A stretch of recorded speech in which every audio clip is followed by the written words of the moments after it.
What's up guys, it's Rahul here. Ever since the time I was a kid, I've always been fascinated by this one question. Why are some people so good with money when other people are just terrible with it? Yeah, I get it. Kind of a weird thought for a 15-year-old to have. But hear me out. As I began my financial journey, I began to realize that many people are making some terrible financial mistakes and they don't even know about it. So here are 8 of those mistakes. The first mistake that most people make is paying themselves last. What do you guys do when you get your salary? You probably pay your rent, your utilities, and last month's credit card bills right away. If once you pay these bills there's anything left over, then you might want to make a booking for a trip that you've been planning for a while. Or maybe you might spend a couple of days out partying with your friends. Once all of these activities are done, that is when most people sit down and think about saving. The problem with this is that you've left saving to be the last job in a chain of different works that you have to do. And since it's the last job, it's probably not even going to happen. People who are doing financially well pay themselves first. But before we get too far ahead of ourselves, let's understand what paying yourself first means. Paying yourself first could be saving, it could be investing in stocks, or it could be investing in courses and classes that will improve your ability to earn and help you market yourself better. Mistake number 2, lifestyle inflation. Lifestyle inflation is what happens when your spending increases right alongside your income. As you begin to earn more money, you start spending more as well. It is something that creeps up on you.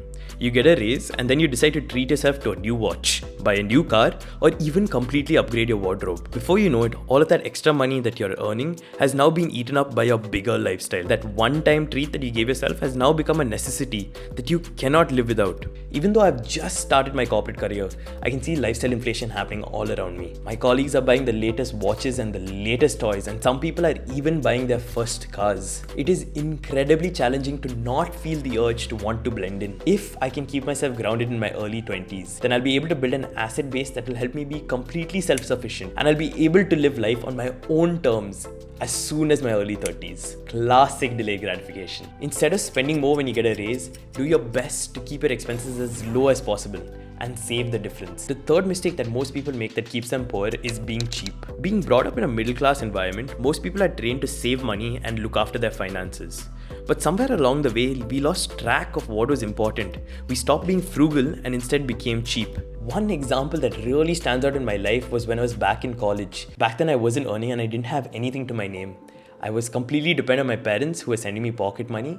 And that pocket money was given to me at the start of the month and I had to make it last throughout the month. So it so happened that one day I was coming back from the workshop and I was absolutely starving. It was around 11:30 in the night and there was nothing nearby to eat. I could have Swiggied some food from a decent restaurant, but that would have costed me too much. But instead what I opted for was to go to a roadside Chinese food vendor and buy some Chinese noodles or something. While I was eating the food, nothing happened. Delicious food, I'm starving, it all went down effortlessly. But within 15 minutes of eating that food, even before I reached my hostel, you knew there was something wrong. I got a stomach upset, and because of that stomach upset, I also developed skin allergies. And all in all, put together with all of my doctor's expenses and my medicines, I had to spend more than 5,000 rupees to recover from the damage that 50 rupee plate of noodles caused me. And don't even get me started on the time I wasted going from hospital to hospital, doctor to doctor, trying to find out what the cause of my skin allergies was. If you're looking to make a purchase, then evaluate if it'll help you save time in the long run, or if it'll help you save more money than you're investing in it in the long run. If a purchase does satisfy either one or both of these criteria,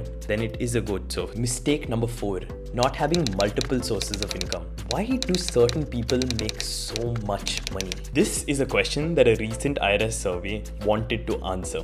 The answer came down to this. 65% of millionaires had at least 3 sources of income. How many do you have? Your job? Maybe a stock market portfolio? Maybe income coming from real estate properties? If you don't have at least 2 of the 3 income sources that I just mentioned, then you're doing a disservice to yourself by not spending your free time to work to build alternative streams of income. If the rich and the really wealthy have multiple sources of income, then how can you expect to get there without doing the same? Finally though friends, I'd say it's really up to you. If you want to enjoy your time off work by relaxing and catching up with friends, I'd say go ahead and have a great time. But for those of you who feel like you aren't doing well financially, you need to at least entertain the thought that you might need to earn income from more than one source. Mistake number 5, not tracking your expenses. It is so unfortunate, but most of us treat our money the way we treat our calories. We either ignore, overestimate, or underestimate how much we earn and spend. After all, it's easier to be ignorant about how much you're spending instead of admitting to yourself that you went over budget this month. You don't need to know exactly how much money you have to the last coin, but keeping a simple Excel sheet of your income and expenses for the month goes a long way in helping you course correct if your spending does get out of hand. If you've been watching Filter Coffee Finance for a while, then you probably know that I started keeping my accounts in the 3rd or 4th grade. If I wanted to get pocket money from my parents, they expected clear, well-kept accounts from me. This one habit has served me in more ways than I can possibly imagine. Each week that I sat to do my accounts, I got an insight into my spending. That made me aware of trends of overspending that were starting, and by being aware of that fact, I became somewhat good at handling my money. Track what you earn and know where you're spending it.